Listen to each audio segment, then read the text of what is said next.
Bismillahirrahmanirrahim. Assalamualaikum warahmatullahi wabarakatuh. Nama saya Nurul Alia binti Mak Khalil dari kelas PT1 S1.01. Hari ini saya akan membentangkan penghasilan produk di bawah mata pelajaran pengantar ilmu fiqh, kod PIMK 1094, yang bertajuk Zakat Pertanian Makanan Bukan Ruji. Pengertian zakat. Zakat bermaksud mengeluarkan sebahagian harta tertentu dengan kadar dan syarat tertentu untuk diberikan kepada golongan tertentu yang berhak menerimanya. Seperti yang telah disebutkan di dalam ayat Al-Quran Surah At-Taubah ayat 103 yang berbunyi, ambillah zakat dari sebahagian harta mereka. Dengan zakat itu, kamu membersihkan dan mensucikan mereka. Dari ayat Al-Quran yang lain, juga ada mengatakan tentang kewajipan setiap Muslim, setiap individu Muslim untuk membayar zakat, iaitu wa aqimus solah wa atuz zakah, yang bermaksud dirikanlah solat dan bayarlah zakat. Seterusnya, saya ingin menerangkan tentang nisab dan hukum zakat pertanian. Nisab zakat pertanian untuk padi adalah sebanyak 10 wasaq, manakala untuk beras adalah sebanyak 5 wasaq. Haul tidak disyaratkan kerana setiap zakat pertanian wajib dikeluarkan setelah selesai musim menuai dan setelah cukup kadar nisabnya. Hukum zakat pertanian adalah wajib dikeluarkan selepas tuaian, wajib ke atas setiap Muslim untuk melaksanakannya. Seterusnya, saya akan menerangkan tentang syarat zakat pertanian menurut 4 mazhab, iaitu mazhab Syafi'i, Maliki, Hambali dan Hanafi. Menurut Imam Syafi'i dan Maliki mempunyai pandangan yang sama tentang syarat zakat pertanian, iaitu boleh mengenyangkan. Makanan tersebut tahan lama apabila disimpan dan dijadikan makanan asasi, iaitu makanan kebiasaan di kawasan tersebut. Seterusnya, tambahan daripada pandangan Imam Syafi'i dan Maliki menyatakan tidak diwajibkan zakat ke atas makanan bukan ruji seperti buah-buahan. Contohnya, makanan zakat daripada pandangan Imam Syafi'i dan Maliki adalah gandum, beras, kismis dan tamar, iaitu kurma. Seterusnya, kita pergi kepada Imam Hanafi. Imam Hanafi menyatakan bahawa semua makanan hasil tanaman pertanian, sebagai contoh sayur-sayuran, buah-buahan, diwajibkan zakat ke atasnya.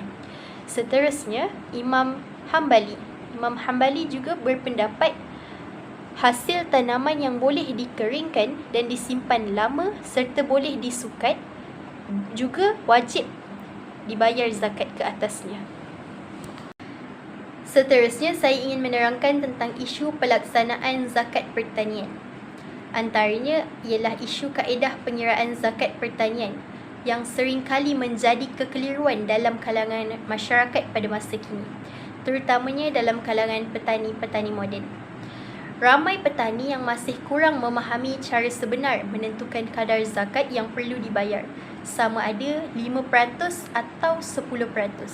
Menurut hukum Islam, kadar zakat pertanian ialah 10% bagi hasil yang diperoleh tanpa kos pengairan, manakala 5% bagi hasil yang diperoleh melalui pengairan berbayar atau usaha tambahan. Namun, dalam pelaksanaan sebenar, ramai petani yang tidak mengambil kira faktor kos pengairan, baja dan tenaga kerja dalam pengiraan zakat mereka. Tambahan pula, ada kekeliruan dalam menentukan nisab, iaitu had minimum hasil pertanian yang wajib dizakatkan.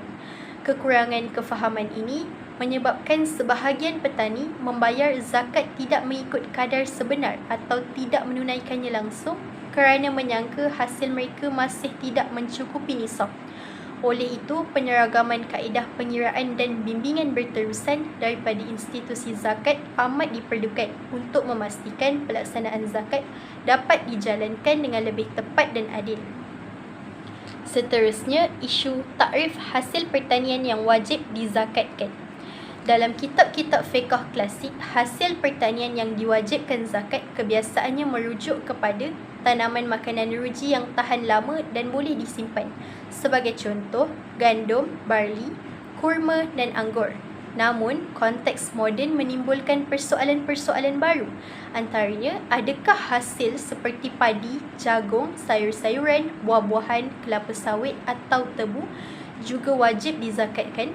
Tafsiran yang berbeza dalam kalangan ulama dan institusi zakat menyebabkan berlakunya ketidakseragaman dalam pelaksanaan zakat pertanian antara negeri dan negara. Terdapat negeri yang mengenakan zakat hanya terhadap hasil padi, manakala ada juga yang meluaskan takrif kepada semua hasil pertanian yang mendatangkan keuntungan. Kekeliruan ini menyebabkan masyarakat, khususnya petani moden, tidak jelas tentang kewajipan mereka.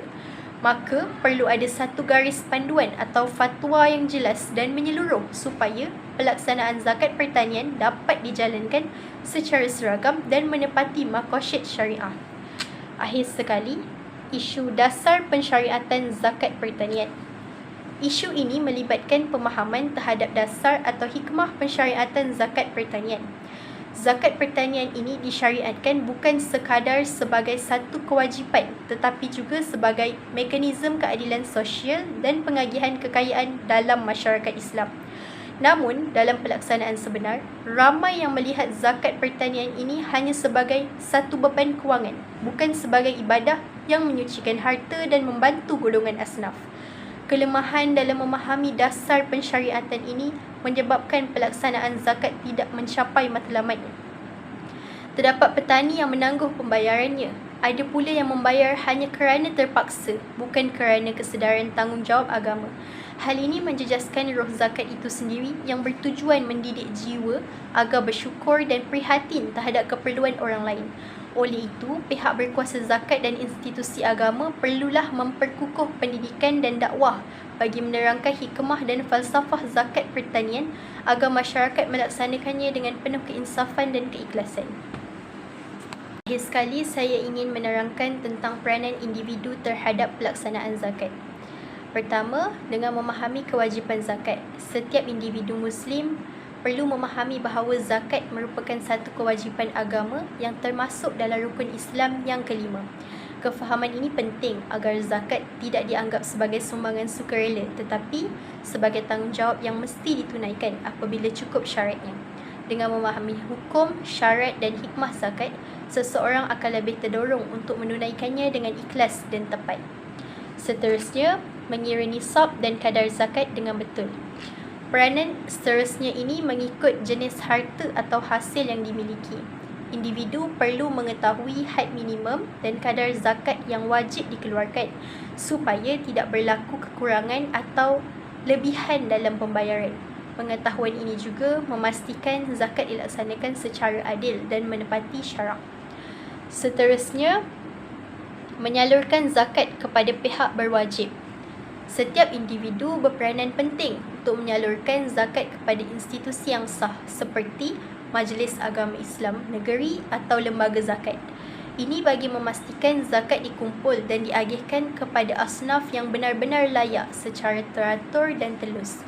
Penyaluran melalui pihak berwajib dapat mengelakkan kritisan salah agih dan memastikan zakat berfungsi sebagai instrumen sosial yang berkesan.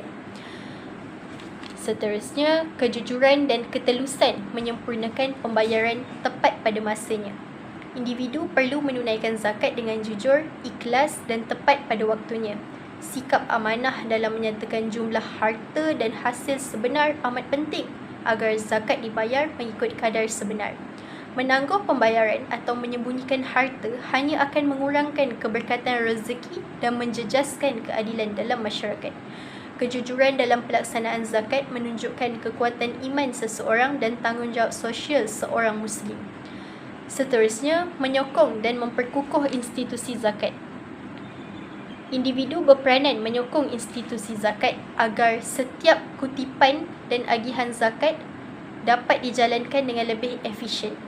Sokongan ini bukan sekadar menunaikan zakat tetapi juga melalui penyebaran maklumat, penyertaan dalam program kesedaran dan memberi kepercayaan kepada institusi zakat. Apabila masyarakat menyokong dan mempercayai institusi zakat, ia akan memperkukuh ekonomi umat Islam serta membantu golongan asnaf dengan lebih berkesan. Sekian dari saya, Nurul Alia binti Mak Khalil.